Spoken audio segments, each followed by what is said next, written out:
अस्सलाम वालेकुम, welcome to my YouTube channel. आज हम इंग्लिश में ये सीखेंगे कि हमारे आसपास जो कॉमन एक्सप्रेशंस हैं, जो कॉमन एक्सप्रेशंस इस्तेमाल किए जाते हैं, उनका मतलब क्या है। वैसे तो हमने बहुत सुना है इन कॉमन एक्सप्रेशंस को अपनी ज़िंदगी में, रोज़मर्रा की ज़िंदगी में हम सुनते हैं, इवन हम यूज़ भी करते हैं, लेकिन हमें उसका सही से मतलब नहीं पता होता। तो आज ऐसे 3 एक्सप्रेशंस मैं आपके सामने लेके आया हूँ जो कि बहुत ही कॉमन है, लेकिन उसका मतलब हम समझेंगे और साथ साथ हम ये भी समझेंगे कि वो कहाँ पे इस्तेमाल होते हैं या वो कहाँ इस्तेमाल हो सकते हैं। तो सबसे पहला एक्सप्रेशन है हाउज इट गोइंग। ये एक बहुत ही कैजुअल वे है किसी से ये पूछने का कि आप क्या कर रहे हैं। मतलब आमतौर पे हम पूछते हैं हाउ आर यू डूइंग। तो how are you doing is kind of a formal वे।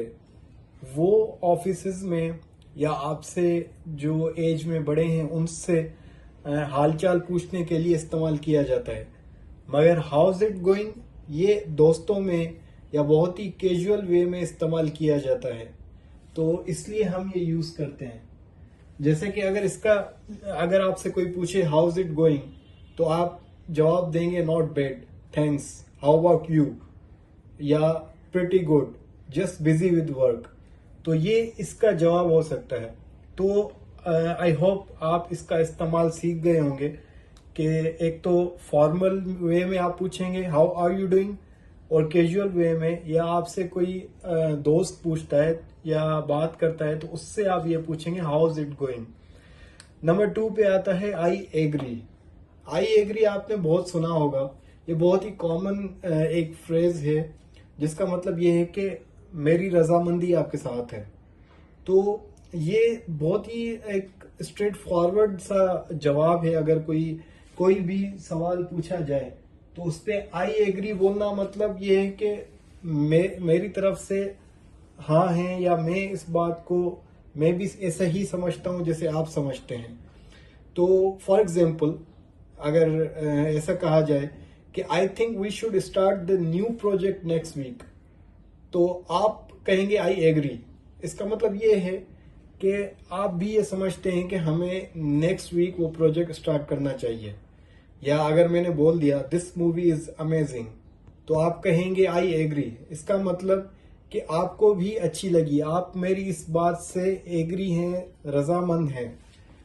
तो आई होप ये आपको समझ आ गया होगा। नंबर 3 एक्सप्रेशन जो है वो ये है could you please repeat that. ये भी आपने अक्सर बहुत सुना होगा।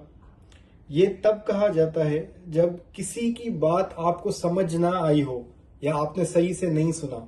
किसी ने कोई बात कर दी, या जैसे मैं आपको अभी लेक्चर दे रहा हूं, तो अगर आपको समझ नहीं आई कोई बात या आपने सही से नहीं सुनी कोई बात, तो आप मुझे कह सकते हैं could you please repeat that.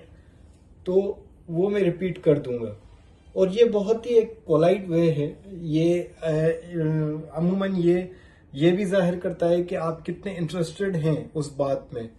तो आई होप ये आज की चीजें आपको समझ आ गई होंगी। इसके मैं कुछ एग्जांपल्स आपको बता देता हूं, जैसे कि the meeting is at 3 PM, could you please repeat that.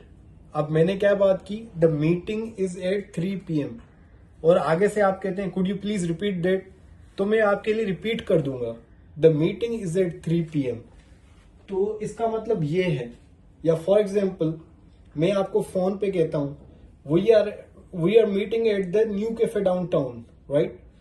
तो आप कहेंगे I am sorry, could you please repeat that, मुझे समझ नहीं आया। अमूमन हम फोन पे बात करते हैं, किसी की कोई बात समझ नहीं आती तो हम आगे से यही कहेंगे, पोलाइट वे में कहेंगे could you please repeat that.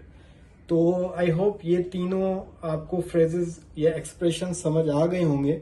अमूमन हम इंग्लिश जो है ना इसके बहुत उसको मुश्किल बना देते हैं। इतनी मुश्किल लैंग्वेज ये है नहीं। और इसी तरह अगर आप छोटी छोटी चीज़ों पे ध्यान देंगे और इनको समझ के इस्तेमाल करेंगे तो इसका फ़ायदा बहुत ज़्यादा होगा। तो इंशाल्लाह आप ये वीडियो फॉलो करें और इसको लाइक करें, सब्सक्राइब करें और शेयर करें। इंशाल्लाह मैं आपकी खिदमत में दूसरी वीडियो भी लेके आऊँगा और हम साथ साथ इंग्लिश को आसान करके समझेंगे भी और रोज़मर्रा की ज़िंदगी में इस्तेमाल भी करेंगे। Thank you.